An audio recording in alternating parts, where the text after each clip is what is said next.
While grieving at my mother's funeral, my selfish sister-in-law demanded I babysit her 3 kids, leading to a series of shocking events that changed our family forever. It was supposed to be a time for mourning, for remembering the woman who had given me life. But instead, I found myself in a situation I never could have predicted. My mother's funeral was barely underway when my sister-in-law, in the midst of her own drama, came to me with an unexpected demand. While I stood there, surrounded by family and friends, overwhelmed with grief, she had the nerve to ask me to babysit her 3 kids. The audacity hit me like a punch to the gut. My mother had just passed away. I was barely holding myself together, but she didn't care. All she cared about was herself. What followed that day would set off a series of shocking events that would change everything. The tension between us escalated, and it became clear that this was no ordinary family conflict. The very foundation of my relationship with my sister-in-law would crumble, and I would never look at family the same way again. The grief I felt that day was overwhelming. My mother had passed away after a long battle with illness, and I was lost in a sea of emotions. It wasn't just the loss of a mother. It was the loss of someone who had been the pillar of our family for years. She had always been there for me, for my siblings, and for everyone in the family. We had shared memories, laughs, and countless moments that no one else could understand.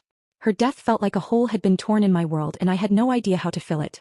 My family had always been close-knit, or so I thought. We all showed up at the funeral as expected, paying our respects to her. But as soon as we were gathered in the chapel, something unexpected happened.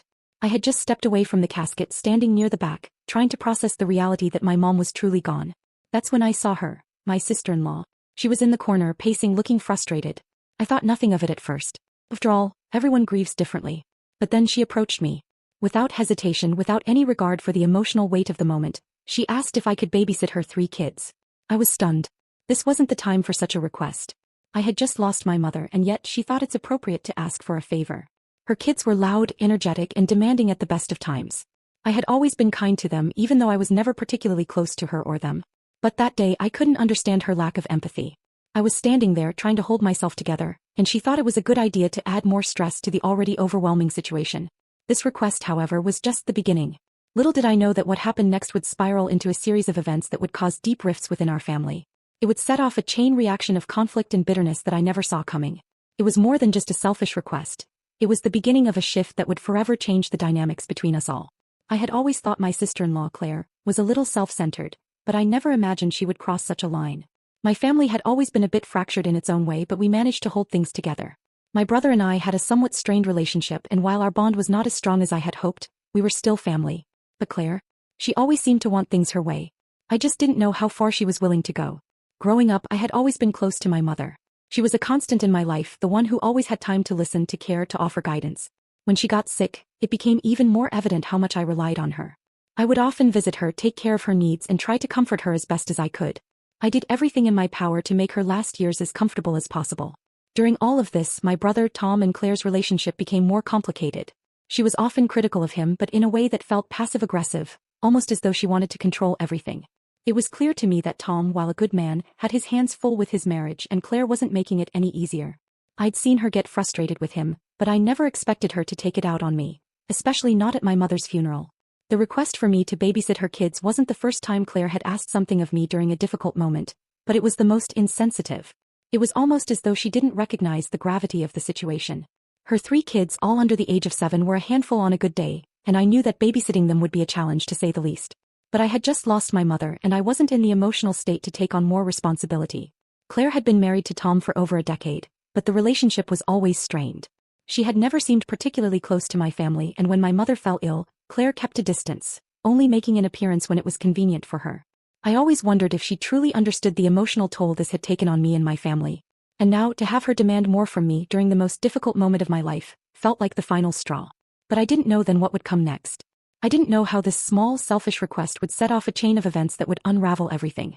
As soon as Claire made the request, it was as if a heavy weight had been placed on my chest. At first, I thought I had misunderstood. My mind was foggy from grief, and I could barely process the magnitude of what had just happened. It was one of those surreal moments where you wonder if you are in some nightmare. But no, this was real. Claire stood there, her eyes wide with a sense of urgency, as if she were asking for a simple favor, not a monumental task. "I really need you to watch the kids for a few hours," she said, her tone almost casual, as if I were supposed to drop everything and comply. "Tom and I need some time to talk, and I have no one else to turn to." It was so typical of Claire. She rarely asked for favors unless she absolutely needed something. This wasn't just any favor, though. This was the day of my mother's funeral. It wasn't as though she didn't know what was happening. Claire had been fully aware that the funeral was a difficult day for everyone, especially me.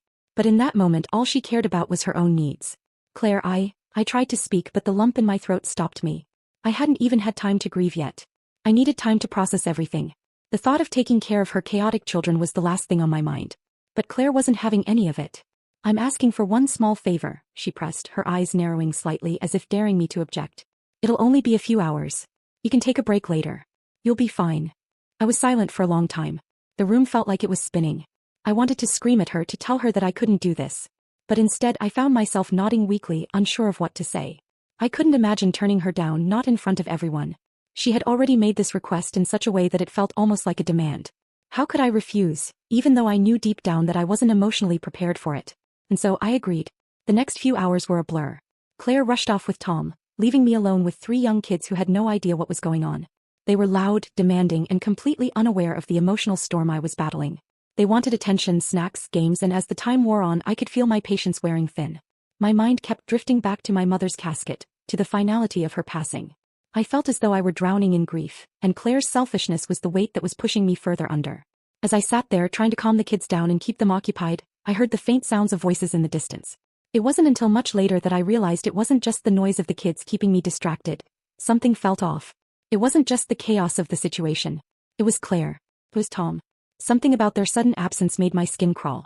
They didn't return for hours. I had already gone through more than my fair share of trying to handle Claire's children. I had fed them, entertained them, and calmed them down when they had started to cry. But I was starting to feel like I couldn't take much more. Every time I had to look after them, my mind would wander back to the grief I was still trying to process. The kids' laughter, while innocent, felt like a cruel reminder that life was moving on and I was stuck. I eventually went looking for Claire and Tom. My frustration had been building. I had done what was asked of me and now I wanted a moment to myself, to finally begin grieving my mother's passing. I found them talking in the other room. Tom was pacing back and forth, looking agitated. Claire, however, looked completely calm, almost too calm. She was sitting on the couch, sipping a glass of wine as if nothing were amiss. I couldn't help but feel that she was pretending like the world hadn't just shifted beneath her feet. "You're back," I said, trying to keep my voice steady, though I could feel it trembling with anger. "I thought you were only going to be gone for a little while." Claire's smile faltered for a split second, but she quickly regained her composure. "Sorry about that," she said with a touch of sarcasm. "Tom and I had a lot to discuss. You know how it is. We've been a little stressed out lately." I knew it wasn't just stress. There was something deeper beneath the surface. Tom had been visibly upset. I could see it in his face, in his posture. Claire, on the other hand, looked strangely composed, as though she were trying to maintain a facade of control. As they left the room I noticed something strange. Claire had left her phone on the table and for some reason I felt compelled to look at it. It wasn't that I normally snooped, but something about the situation had unsettled me. As I picked it up my heart sank. The messages were there. Dozens of them. From someone I didn't recognize. Someone who called her babe, and sent affectionate emojis. The messages had been going on for months, and it was clear from their tone that they weren't just friendly exchanges. They were personal. I dropped the phone back onto the table, my hands shaking. Claire was having an affair. I had always known there were cracks in their relationship, but I had never imagined this. I felt sick not just because of the betrayal but because it had been happening right under our noses. I had been so wrapped up in my own grief that I hadn't seen it. But this was only the beginning. The discoveries that followed were even more shocking. The following days were a whirlwind of emotions, with the news of Claire's affair still lingering in my mind like a dark cloud. I couldn't shake the feeling that there was more to the story. The moment I saw those texts, everything seemed to fall apart. My grief over my mother's passing had been overshadowed by this newfound revelation. It wasn't just a betrayal of my trust but also of the family's. I couldn't understand why Claire would keep this secret, especially at such a crucial time. The funeral had barely ended and she had already chosen to focus on her own desires, abandoning the supportive family for a man I didn't even know. The more I thought about it, the more infuriating it became. How could she act like everything was fine while hiding such a massive part of her life? Her behavior felt so selfish, so manipulative. I couldn't even begin to comprehend how Tom was handling it all, though he wasn't showing any signs of being aware of what was going on. I made the decision to confront her. It wasn't easy. I had to find a way to approach her without causing a scene, but I knew it couldn't wait any longer. I needed answers. She had to explain why she was so distant and why she felt the need to lie about everything. If we were ever going to have any kind of relationship again, it had to start with the truth. I waited for the right moment when Claire was alone. I found her sitting in the living room, her eyes scanning through her phone once again, her fingers swiping across the screen absent-mindedly. I could feel the tension building in my chest. This was the moment. I took a deep breath and walked over to her. She didn't even acknowledge me at first, too absorbed in whatever was on her screen. I almost turned around and walked away, but I knew I couldn't. I was done holding back. Claire, I said firmly, my voice steady but laced with frustration. She looked up at me, her expression unreadable. What is it? She asked, her tone flat. I know about the affair, I said, the words heavy in the air between us. Her face froze, her eyes widening for a fraction of a second before she quickly composed herself. She took a deep breath and set her phone down, crossing her arms over her chest as if preparing herself for a fight. You don't know what you're talking about, she said dismissively. Her attempt to brush me off only fueled my anger further. I saw the messages, Claire, I replied, my voice sharper now. I'm not stupid. I know what's been going on behind everyone's backs. Claire's expression faltered for just a moment, and for the first time, I saw a crack in her armor. But just as quickly as it appeared, she closed herself off again. It's not what you think, she said, her voice a little quieter now. It's complicated. I couldn't believe it. How many times had I heard that excuse? Complicated wasn't the word for it. This wasn't about misunderstandings or emotional turmoil. It was about betrayal, pure and simple. I'm sorry, but it doesn't make sense, I said, trying to keep my voice calm, though the anger was rising within me. You couldn't even take a moment to grieve our mother. You ignored everything and chose your own selfish needs. And now you expect me to just accept it. Claire's face darkened and I saw a flicker of something, shame maybe, before she quickly hid it. You don't know what it's been like for me, she replied, her voice defensive. I've been going through my own things too. I don't need your judgment right now. It was clear she wasn't going to take responsibility for anything, and I was beyond frustrated. I was exhausted from trying to understand her. You know what? I said, shaking my head. I don't need to hear your excuses anymore. I just wanted you to be honest with me. I thought we could at least have that after everything we've been through, but I was wrong. Claire didn't say anything more. She just looked at me, her expression unreadable. I could feel the walls between us growing taller, and with each passing second, I realized that whatever hope I had left of salvaging our relationship was slipping away. But the discovery didn't end there. As I walked away from her, feeling more conflicted than ever, I overheard a conversation between Tom and my father. I didn't mean to eavesdrop, but their words carried clearly through the hallway, and what I heard was enough to make my blood run cold. Are you sure about this? Tom asked, his voice strained. I'm not sure I can handle it. I'm telling you, we have to stick to the plan, my father replied, his voice low but firm. We need to make it look like it was all your wife's fault. If we don't, things will get messy. I froze in my tracks. What plan? I thought to myself, trying to process what I had just overheard. I stepped closer to the door, trying to make sense of the words. Tom's voice was shaking now. But what if she finds out? What if she tells everyone what really happened? That's the risk we're taking, my father responded. If she doesn't want to be a part of this family, she doesn't need to know. We'll handle it. Just keep quiet and we'll deal with her when the time comes. The blood drained from my face. This was bigger than I had imagined. Not only was Claire hiding her affair, but now it seemed that my father was involved in some sort of cover-up. It was as if the entire family was playing a game and I was the one left out. I was stunned.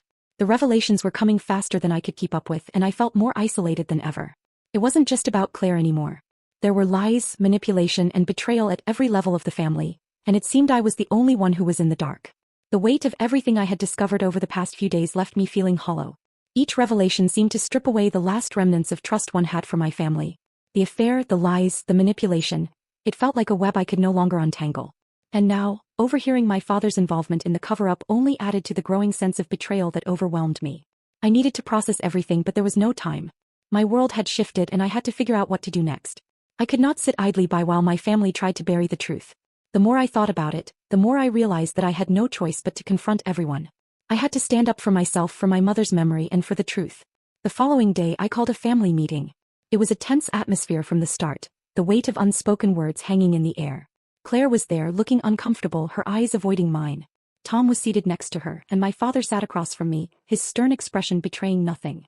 It was as though he was trying to maintain the facade of normalcy, but I wasn't going to let that happen. I've heard enough, I said, my voice cutting through the silence. And I'm done pretending like everything is okay. Claire's face flushed with embarrassment, but she didn't say anything. I wasn't sure if she was still trying to deny the affair or if she was simply too ashamed to speak. Tom seemed nervous, shifting in his seat, but it was my father who truly caught my attention. The way he avoided my gaze confirmed what I had feared. He had known all along. I overheard you two talking, I continued, looking directly at my father. You have been planning this whole thing, haven't you? You were going to make Claire the scapegoat. You were going to hide the truth from everyone just to save face. My father's jaw tightened. He opened his mouth to speak, but I raised my hand, silencing him. Don't even try to deny it. I heard you. I know everything now.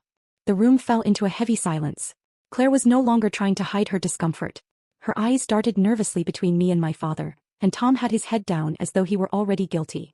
I could feel the tension mounting, but I refused to back down. I had spent my whole life trying to maintain peace, but at this point I knew that the truth needed to come to light no matter the consequences. You cannot just bury everything under the rug, I said, my voice steady but laced with anger. I will not let you use me or anyone else's pawns in your little game. For a moment there was no response. My father seemed taken aback by my directness, and Claire looked genuinely remorseful, though it was hard to tell if she was more sorry for getting caught than for her actions. Tom, on the other hand, seemed completely lost, his face pale as if he realized the depth of the situation. Dad, why? I asked, my voice breaking slightly. Why didn't you protect me from all of this? Why did you let me believe I was just the outsider, the one who didn't belong? My father let out a long sigh, his expression softening as though he had prepared for this moment for a while. I never wanted you to find out this way, he said, his voice tinged with guilt. I made a mistake, but it was never meant to hurt you. I shook my head, unable to contain the anger that was rising in me. A mistake? This is not a mistake. You allowed me to grieve my mother while you were busy covering up your own sins. You let Claire tear apart our family and you did nothing. For the first time in years, my father looked truly ashamed. He glanced at Claire, who was now visibly crying, and then back at me. I was trying to protect the family, to keep it together. But I see now that I was only making things worse. It wasn't enough. It was never going to be enough. The years of hurt, of feeling like I didn't matter, couldn't be erased with a few words. But in that moment I realized that I didn't need their validation anymore. I didn't need them to fix everything. I had the power to move on, to reclaim what was mine. I can't fix the past, I said quietly. But I can control what happens moving forward. And I will not allow you to manipulate me or my life any longer. There was a long silence as everyone processed what I had just said. My father seemed to understand that the power dynamic had shifted. He didn't say anything more, but I could see the resignation in his eyes. He had lost whatever grip he once had on the family. Claire, on the other hand, seemed like she was waiting for me to forgive her, but I wasn't ready. The damage had been done.